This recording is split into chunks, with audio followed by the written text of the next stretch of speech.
Ce que l'on peut dire, c'est que bien évidemment, le risque existe toujours dans un investissement. Néanmoins, au sein d'un fonds euro, les risques sont globalement très limités par le biais de plusieurs choses. Tout d'abord, l'allocation d'actifs, un investissement à 77% en obligations avec un bon rating moyen de A+.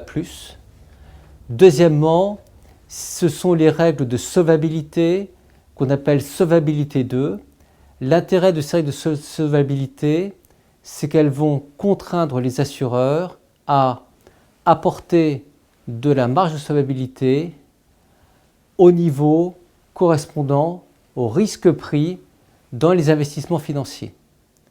Donc si un gérant de fonds en euros intègre dans les actifs du fonds une obligation qui va être notée B, qui est une note assez basse, bien évidemment cette obligation va rapporter, mais en contrepartie, il va y avoir une exigence assez forte de marge de solvabilité.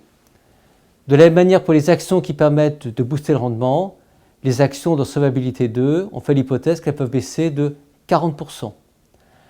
Troisième facteur, c'est que les actifs qu'on appelle peu liquides, comme les infrastructures, comme le non coté, comme l'immobilier, ces règles prudentielles vont contraindre à intégrer ce risque de liquidité en mettant les capitaux, les fonds propres nécessaires derrière.